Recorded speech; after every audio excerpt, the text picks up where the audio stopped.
This happened 2 years ago on Halloween of 2023. I'm a 25-year-old male, but at the time of this story, I was 22. I had a long day of work due to a festival we had where we had parents bring their kids to the center for various activities, such as many different competitive games, a costume contest, trivia for candy, and a kids vs. parents dodgeball game. Overall, it was a very fun time, but it was definitely tiring. For context, I'm a community worker, so doing community events is pretty much what I do on a normal basis, but it's also draining if that makes sense. Anyway, after it was all done, I went home and was ready to call it a night. About an hour after I got home, it was around 6 something, my little sister called me.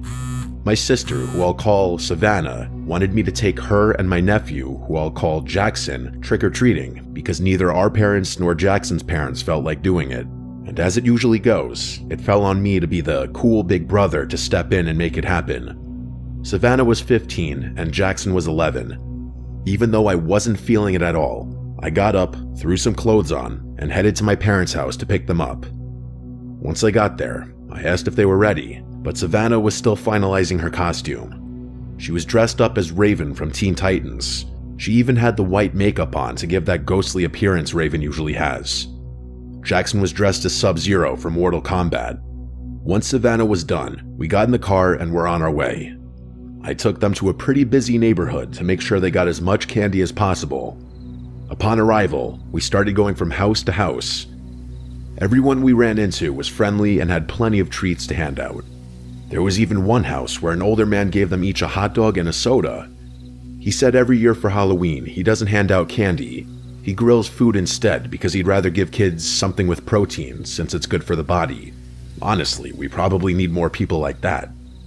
We passed a lot of other kids, and some gave compliments to Savannah and Jackson's costumes. I also saw some really cool costumes myself. Everyone in the area seemed to go all out. When we hit the last house for the night, we started walking back to the car. It was about a 10-minute walk since we had gone pretty far down the neighborhood. The neighborhood was less active now, and there weren't as many people out and about. That's why I got alarmed when I looked across the street and saw a person dressed in all black, standing in a yard where there were no porch lights on. I'm surprised I even noticed them at all, but I tend to always pay attention to my surroundings. When I looked closer, it seemed like the person was wearing a hooded cloak with an all-black outfit and a mask because I couldn't see their face at all. I honestly couldn't tell if it was a man or a woman. Whoever it was, they appeared to be looking at us. I told Savannah and Jackson to stay close to me and said, "There's a suspicious person across the yard. Look, but don't stare." I said that so they could see who I was talking about without encouraging the person to approach or follow us. Jackson laughed and thought it was just someone trying to scare people walking by. Savannah, though, looked noticeably worried. Now, just to add some context, I was carrying a backpack with a Glock inside, and Savannah knew this. So when I told them to stay close, she probably realized I was being serious. Jackson was clueless. He's too young for me to tell him that I carry a real gun. As we were walking away, it looked like that person was still watching us, even though it was hard to tell in the dark. We were getting closer to the car when I suddenly heard heavy footsteps behind us, like boots hitting the concrete. I turned around and saw that same person again. Same outfit, all black, but this time I could see more clearly. They were wearing a tactical vest, tactical boots, and black pants tucked into the boots. They had on a full spandex mask that completely covered their face. That made the situation way more serious. When you see someone dressed like that, the first thing that comes to mind is that they're armed. He's following us, I thought. I whispered to Savannah and Jackson, "I need you both to listen very carefully. Do not stop walking and do not look back. The person I mentioned earlier is following us.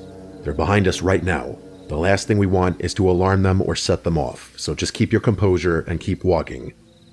I mainly looked at Jackson when saying this because he's younger and might not fully understand how serious this was. Savannah understood completely. We kept walking and did occasional glances behind us. The person stayed the same distance away but was still following. When we got to the car, they were still coming our way. That's when I decided to make a bold move. I pulled out my Glock and pointed it at the person. I asked why they're following us. The person raised their hands, as if they didn't expect me to do that, then slowly removed their mask. It was a woman, and she looked to be in her 30s. She took her mask off but didn't answer my question. She just stared at me blankly. I asked again, still pointing the gun, "Why are you following us?" What she said next made no sense. In an almost robotic tone, she said, "I'm an undercover cop. I was told there was a break-in, so I came to check it out. That's why I was standing outside that house. But when you looked at me funny, I assumed you were the one who did it. So it would be wise to lower that weapon, or I could have you arrested for threatening an officer of the law." I hesitated, but then lowered my gun. What else was I supposed to do? I didn't want to risk an arrest or ruin the kid's night, but her story didn't make any sense. She claimed she got word of a break-in, so why would she just stand outside facing away from the house? How did me looking at her funny make her think I was the one who did it? Why would I break into a house and then casually walk through the neighborhood? And why was she wearing a hooded cloak? All these questions were racing through my mind, so I asked her, "If you're undercover, why are you in tactical gear? Wouldn't that kind of give away that you're law enforcement? And what's the point of the cloak?" She didn't answer. She just stared at me again, but this time her expression changed.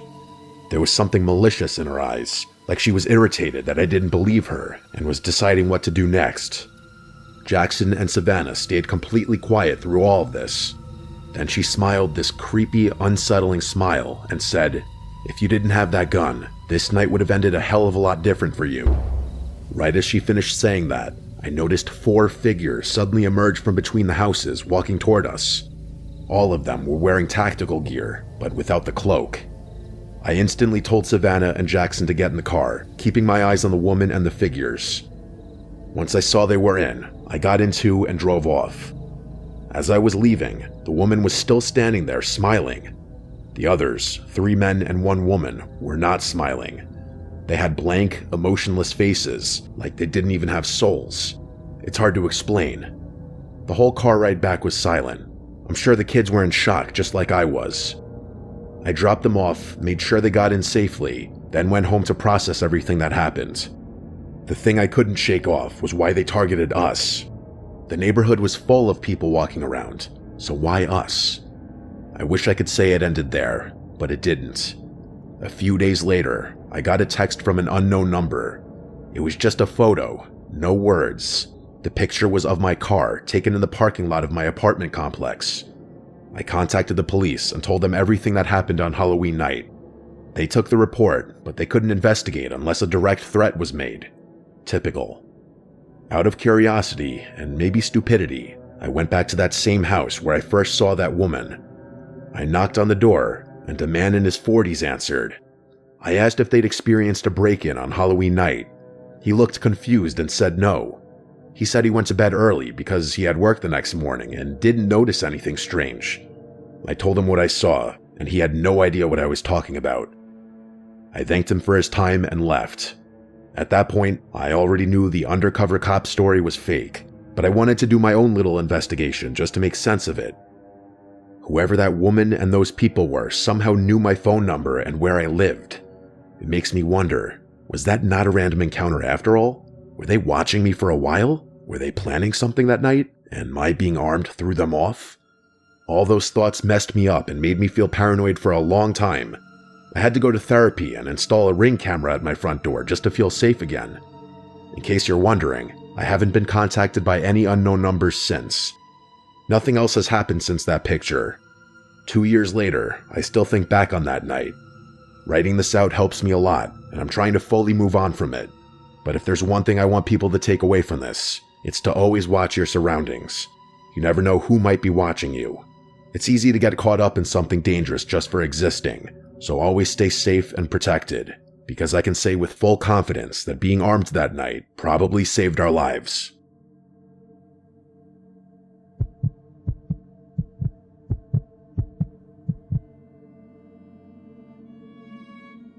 This happened when I was 12 years old. It was Halloween day, and my family was staying at a small family resort about an hour away from where we lived. My parents wanted to do something different that year instead of just walking around our neighborhood for trick-or-treating. The resort was holding a Halloween celebration that weekend with a bunch of activities, games, and even a haunted hayride. It wasn't a big place. It had maybe 10 cabins, a main lodge, a small lake, and a long open field where they set up hayrides and games. It was surrounded by woods on all sides. During the day, it looked normal, even kind of peaceful, but once it got dark, the woods looked black and creepy, and the resort felt a little too quiet. We checked in early that afternoon. I remember walking into the cabin and feeling excited because I could smell campfire smoke and candy apples in the air. Kids were running around in costumes even though it wasn't dark yet.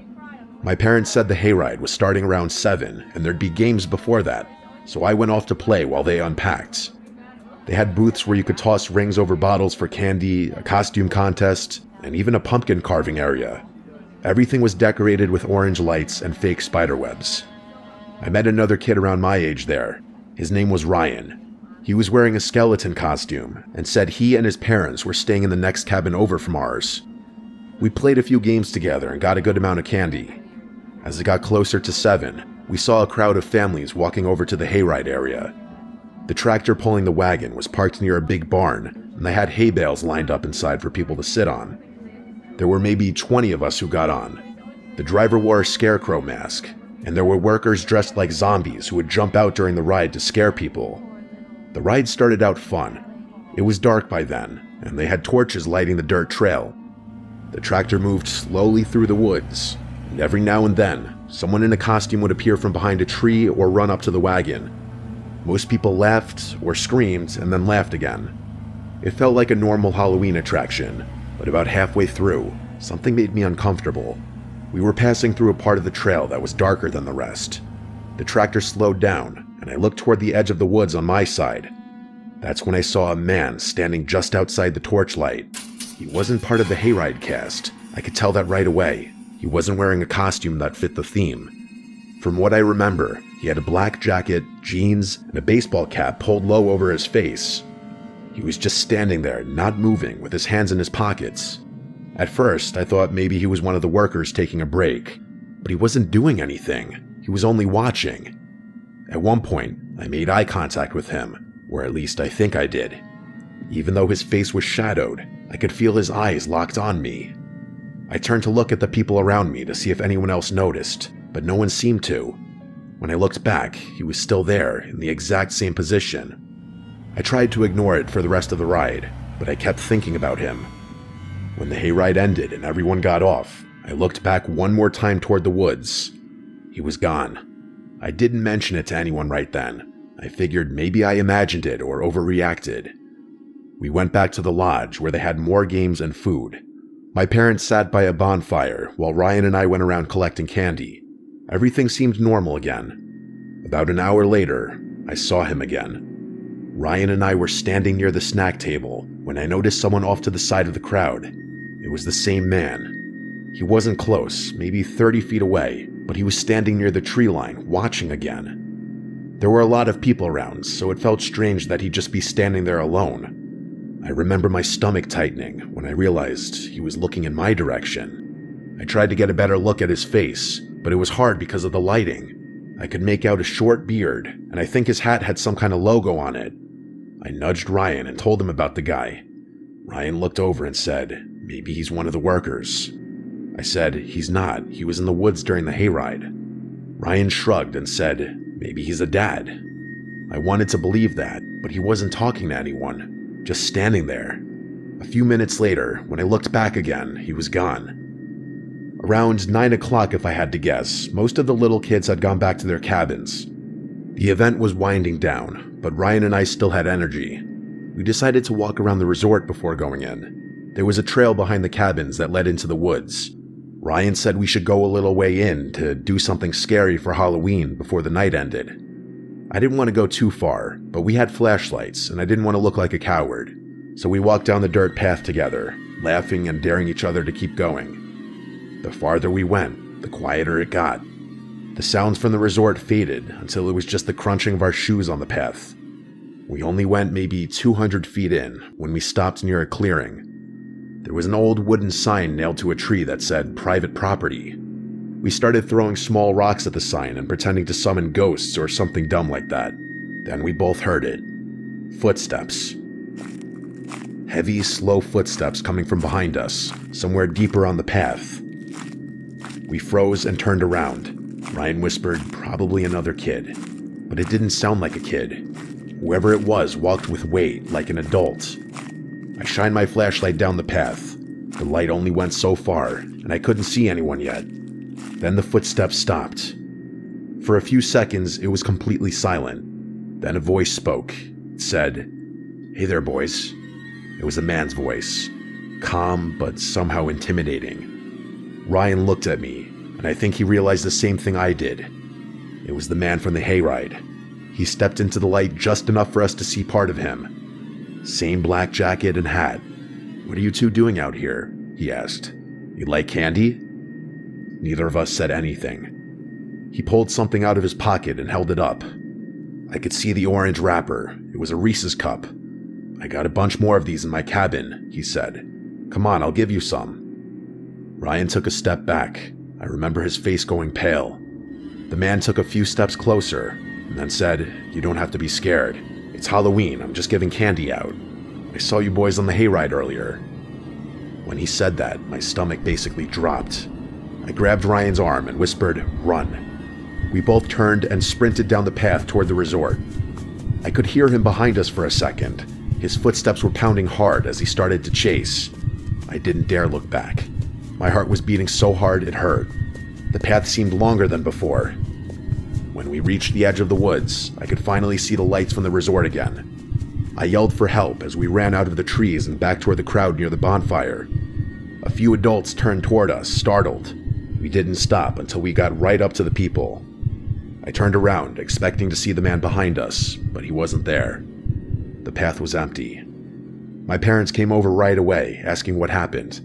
I told them everything, about the man watching me on the hayride, seeing him near the trees, and then following us into the woods. Ryan confirmed it all. My dad and another man grabbed flashlights and went to check the path, but they didn't find anyone. A few workers searched too, but he was gone. The resort staff called the local police to report what happened. They arrived about 30 minutes later and took statements from me, Ryan, and our parents. They said they'd check the area and notify nearby cabins to keep an eye out. That night, my parents didn't let me out of their sight. We stayed in the cabin with the door locked. I couldn't fall asleep for hours. Every noise outside made me jump. The next morning, the police came back and told us they searched the property but didn't find anyone matching the description. No vehicles had been reported missing, and no one fitting that man's description had checked in. They thought maybe it was a trespasser from outside the resort. We left later that day. I remember staring out the car window as we drove past the woods, half expecting to see him standing there again. For weeks after that, I kept thinking I saw him, on the side of the road, outside stores, even once at my school parking lot, but it was always someone else. Or at least, I hope it was. Ryan and I kept in touch for a while. He told me he couldn't sleep for days after it happened. Nothing ever came of this. The police never called again. The man was never identified or caught. Now I'm older, and when I think about that night, what scares me isn't what he did, it's what he could have done. If we had believed him for even a second, if we had walked toward him instead of running, I don't think I'd be here to tell this story. And every Halloween since then, whenever I see someone standing alone at the edge of a crowd, I always think of that man. Sometimes people who look like they're part of the fun are watching for a different reason.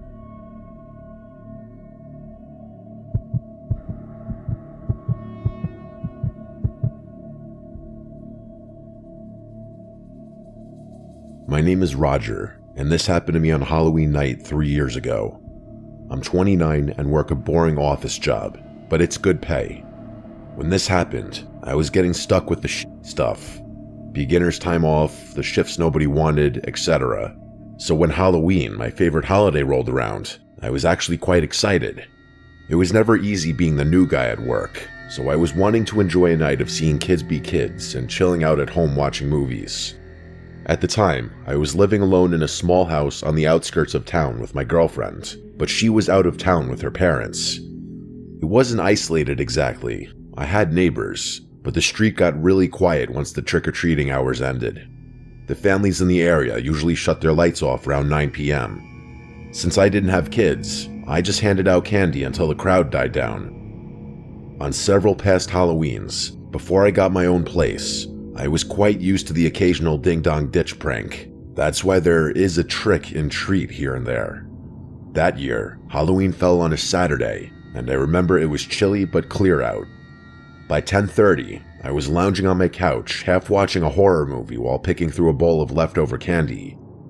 I hadn't seen anyone in about an hour, so when I heard a faint knock at my side door, I assumed it was stragglers. But when I opened the door, no one was there, just the empty driveway and the faint rustling of leaves. I brushed it off. Kids play pranks all the time on Halloween. I headed back to my living room to finish watching The Conjuring 2. 15 minutes later, I heard the same sound again, only this time it was coming from the back door, the one that led to the small deck. That set off alarms in my head because nobody used that entrance. I froze in the living room, listening. The TV was off now, and I could hear it clearly. The metal rattle of the back doorknob being tested, slowly and cautiously. Whoever was trying my door was either checking if it was locked cautiously or believed it was unlocked and trying to be quiet. I crept into the kitchen, staying low, and that's when I saw him through the window. A man was crouched down near the door, wearing dark clothes and a cheap, cracked Halloween mask pushed up on top of his head. In his hand, he held a crowbar. He wasn't trying to hide. He was deliberate and calm, like he knew I was inside and didn't care. I backed away quietly and grabbed my phone, whispering to 911 what was happening. The operator told me to stay on the line, lock myself somewhere safe, and not to engage. I didn't want to make noise by slamming the doors upstairs, so I stayed crouched at the top of the steps, clutching a kitchen knife, whispering updates. I peeked down and saw the man move away from the back door. That's when I heard the faint pop of a window screen being pried off. He was at the basement window now. I whispered to the dispatcher, "He's at the basement." My voice was shaking. She told me officers were already on their way. Then came the worst moment. I heard glass crack. He was breaking the window. My blood ran cold, and it wasn't just a smash and grab. He knew I was there, and most burglars typically don't try to enter a home where they know someone's still inside. Minutes felt like hours. The dispatcher kept me talking quietly to make sure I was still okay. I heard footsteps crunching outside. The man was circling the house again. Then, headlights swept across the blinds. Relief flooded me as flashing red and blue lights pulled up in front. The man bolted. I watched him sprint across my yard, but he didn't get far. The officers tackled him just past my driveway. I didn't even realize I was shaking until I saw one of the cops leading him back in cuffs. That's when I saw what he'd been carrying: the crowbar, duct tape, and zip ties stuffed in his bag.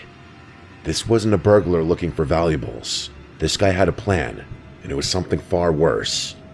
The police told me he had a long record of breaking into homes, and that he was suspected in some other cases where people had gone missing. To this day, I hate being home alone on Halloween. It's supposed to be about scares and fun, but whenever I hear footsteps or knocking outside at night, I can't help but remember everything about this night. The part that chills me the most is if the police had been just 5 minutes later, I might not be here to tell the story. The police later followed up weeks later. They told me what they found in his backpack. He had a Colt .45 handgun, several kitchen knives, and rope.